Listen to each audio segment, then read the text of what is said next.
Hi, I'm Alex Archbold, and I've been buying and selling antiques since I was 9 years old. From basements to scrapyards, I'll look just about anywhere I can to find lost antiques and collectibles. And sometimes I'll go big and buy everything. With my wife and kids, we run an antique shop in Edmonton, Alberta, Canada, filled with some of the most unique items we can find.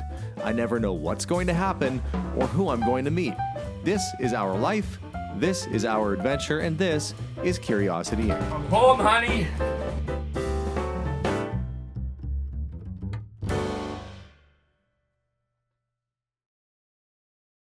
I also went out this morning and picked up a whole pile of really cool Art Deco collectibles. So let me show you what's in the trunk of the old Buick. I was pretty excited when I went in their house and saw the cool variety of 1920s and 30s, really high-end Art Deco stuff that they had. I'm gonna bring it inside the store. I was gonna say almost the house. I'm gonna bring it inside the store. We'll set up on the counter and I'll show you what's in the boxes. Now, as a rule, I typically don't buy a lot of tobacco-related collectibles. It's part of the reason why we painted the old-fashioned Coke sign on the side of our wall versus the Sweet Capital cigarette sign that was there originally. It's kind of fallen out of fashion, and it's not something that you want to promote too much, but in this case, I made an exception. These ashtrays transcend just being a useful object for those who smoke into being art. The first piece is sort of an Egyptian inspired sort of 1900s to 20s Greyhound adorned ashtray. It's bronze and it's got this great sort of green, I think it's Catalan even. It's a beautiful sort of plastic. It has just a fantastic look. And you know, you don't see ashtrays that cool very often. So of course I had to bring the thing back. The one that's sitting next to it, this is really high Art Deco fashion. This would have been, you know, 20s, 30s sort of era. It's a cigar ashtray, but what's cool about it, the folks I bought it from, they called it the bowling ball ashtray, but it's designed so if you need to, you can actually roll it right over to wherever you need to smoke. It's almost like some kind of crazy, you know, 20s or 30s robot, but it's counterbalanced, so it always finds its upright position. It's got that really neat chrome and bakelite finish to it. And as you rest your cigar in this little spot right here, that's why it's so big, it's for a cigar. As the ashes get in there, you just push down and they fall inside. Really clever design, really cool pieces, and just as a work of art, they're worth having. Aside from the ashtrays, I picked up a few other things. The Diecast Cars were more or less a throw-in. That is sort of a lower end, well, the Ferrari would be a high-end car, but in terms of makes, Maisto is sort of an entry-level make. Always somebody buying Ferraris though. This is a 1990s produced model of a 69 Charger Daytona. That is a more collectible model, so that will go out on the shelf. Good stock, but that's not what I was excited about. The ashtrays were cool, but wait till you see what's in the box. Wait until you see. Okay, I'll do this one first. We'll do this box first. This is a beautiful little Art Deco teapot. Now you might say, Alex, why are you buying teapots? You said you don't like to buy this stuff, but I do when they're this cool. There we go. Look at that. That's just a little work of art. I think that's just the coolest. And anybody who's into Art Deco or collects vintage dinnerware or china would agree that's a really interesting piece. And a lot of times they'd be labeled on the bottom, Pharaoh, made in England.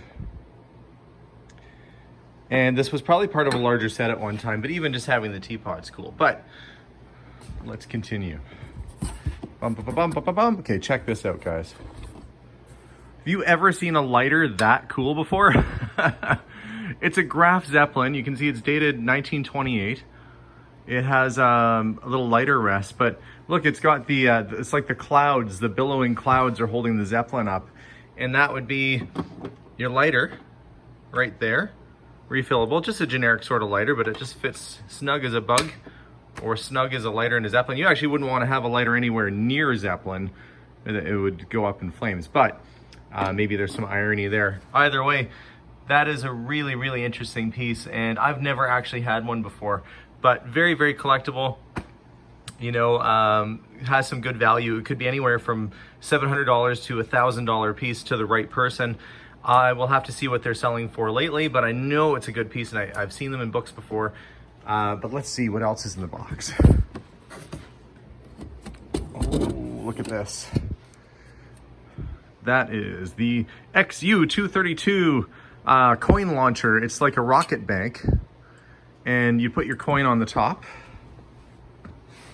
kind of like this. You put your coin in. When you release it, should be that button there. Shoo, it shoots it. It looks like a little airplane on top that shoots your coin inside of the moon. And that would save you probably like a couple dollars worth of nickels and dimes and so forth. And when you're all done, you empty it out the bottom.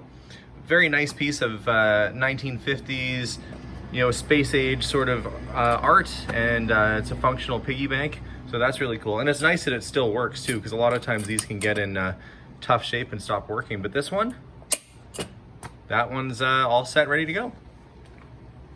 Okay, what else is in here?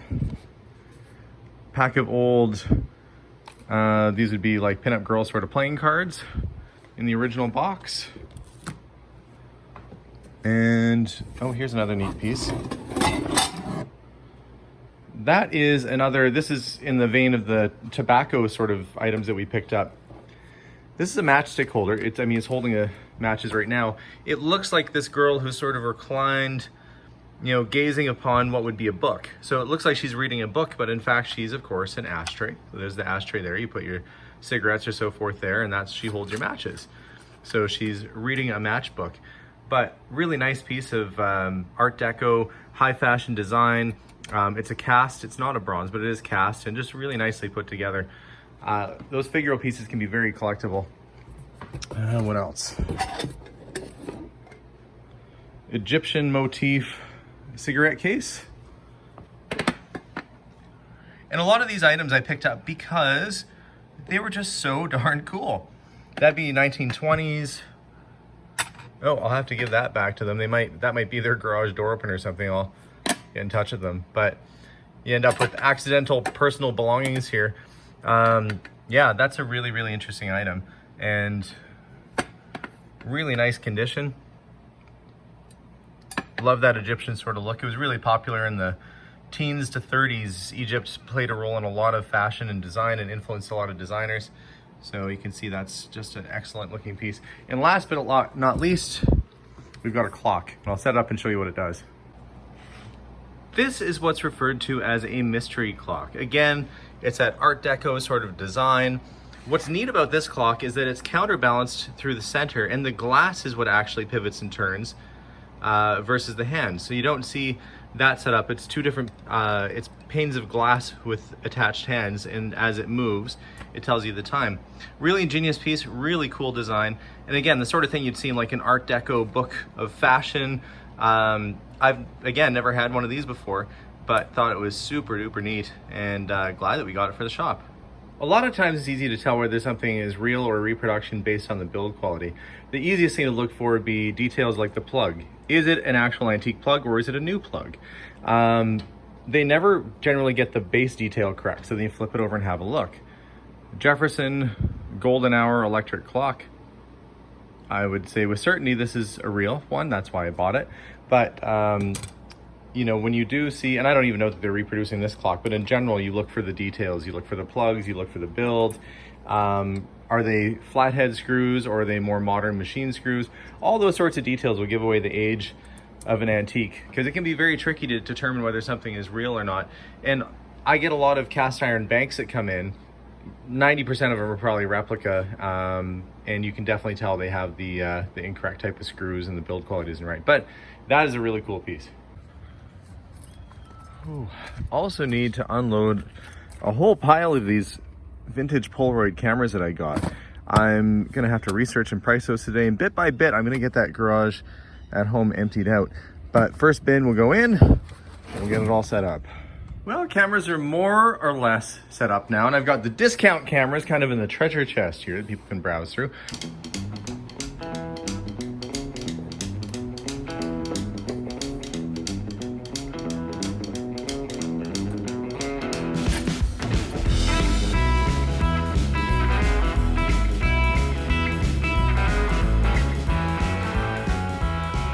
The story on the bike here is a farmer from Winnipeg Okay. owned it, and a couple from Medicine Hat bought the bike.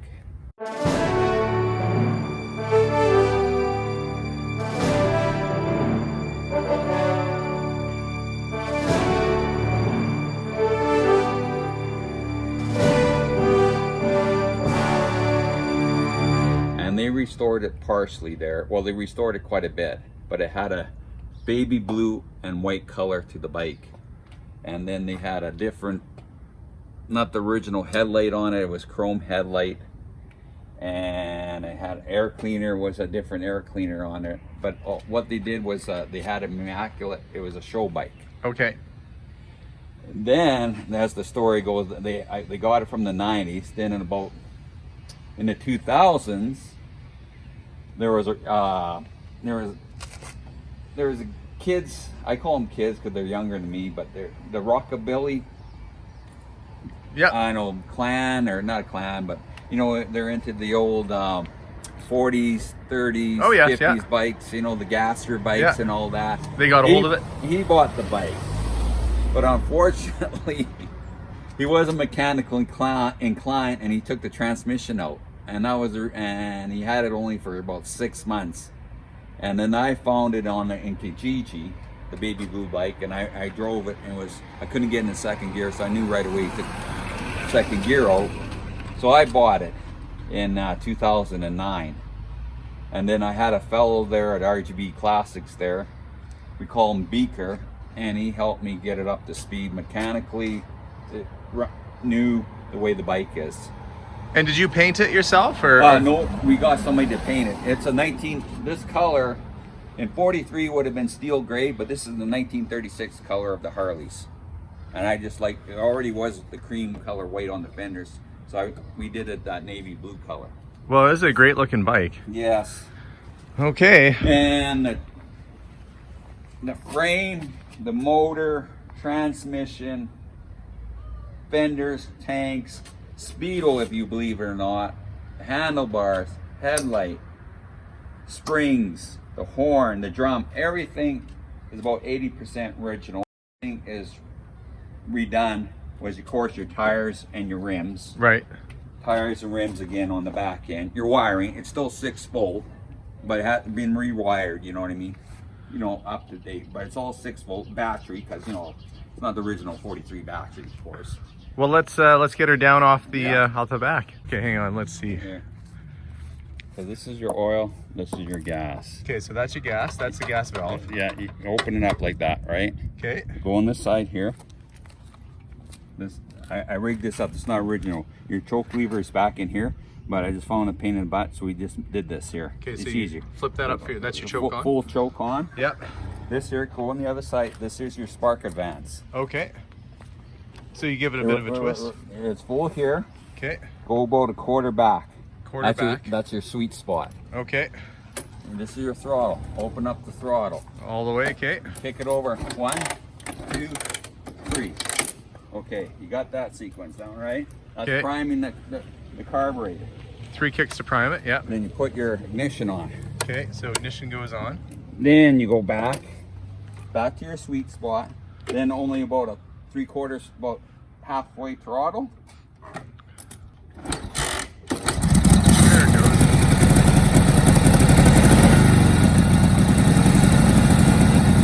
Let it go down.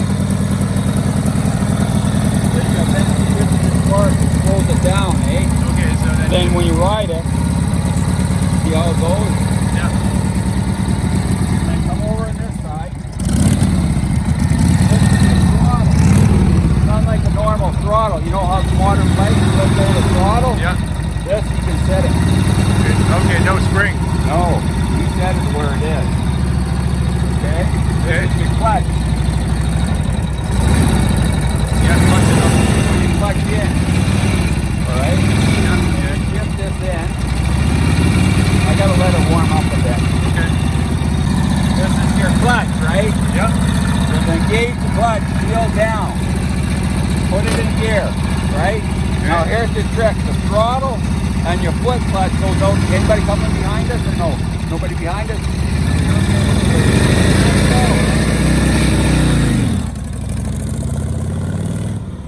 Well, when I woke up this morning, I certainly wasn't expecting to buy a 1943 Harley Davidson, but we did a trade. If you guys recall from a few episodes ago, I ended up getting a pair of box pistols from the 1700s. We used that as a down payment, paid cash for the rest, and now I've got a beautiful old Harley, but I have to figure out where to put it. And that might be a problem.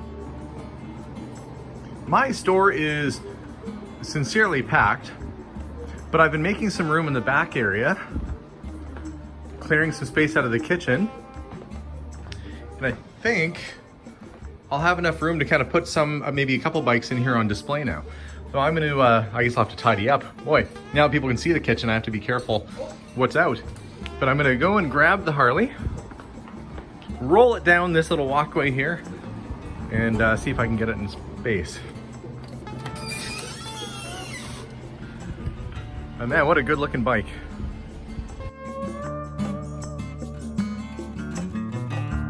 After much rearranging, I had to change my whole game plan here because the Harley has very wide handlebars. They're like 33 inches or so across, so it's very difficult to fit down some of the aisleways here without twisting and turning. I did find a spot for it though, and I had to rearrange some other spots, but I'll show you what we came up with.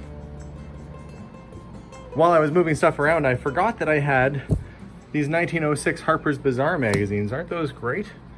I got these when I was in, oh, was it Prince Edward Island or Halifax? A fellow was selling these by the side of the road. All right, let's walk down. Still have some cameras to put away. No surprise there. But those weren't in the way for the motorcycle. Neither was the old typewriter that came in. I moved Zoltar out of the way and put the old Harley right here. We had to bring it in through the double doors. And yeah, I know what you're saying. Why is there a Union Jack hanging by a Harley Davidson? Well, that's what I had. And if you were Canadian in 1943, you would have been flying, well, I shouldn't say Union Jack. It's the Union flag. It's the Jack when it's on a ship. But the British flag is there. But yeah, we did find room for it. And it actually clears all the hallways and everything just fine. So what did I do with the stuff that was here, where the Harley Davidson now lives? I had to move. I'm not done setting this up yet either.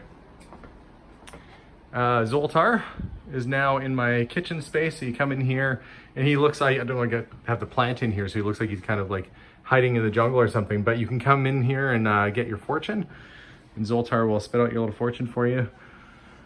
And now we've got the big large format Kodak Century right on its stand again. It's the one that we just bought not too long ago. BMW, and I kind of did this little display here. Kind of had a little bit of fun with it. It looks a bit busy, but I tuck the table inside of the piano so I can kind of do this tiered effect. We've got the boat on top, the old lamps and lights above, and just all sorts of fun little decorations and knickknacks on that table. So when people walk in to the space, they can walk over here and see this little central area of, you know, shopping extravaganza. So it is going to be another busy day at the shop here. We have still a whole pile of cameras on the counter I've got to put away. Have to get all that Art Deco stuff out on display somewhere nice where it's going to show off really well. And I got a Harley Davidson. So you never know what's going to walk in the door. In this case today, a Harley Davidson, and then I ran out and got a whole bunch of cool Art Deco antiques. So stay tuned for more episodes. I hope you guys like watching. If you haven't subscribed to our channel, make sure to subscribe. If you see anything that you think is cool, give us a call at the shop or send us an email. You can reach us on Facebook as well under Curiosity Inc. And yeah, we'll see y'all soon, and bye for now.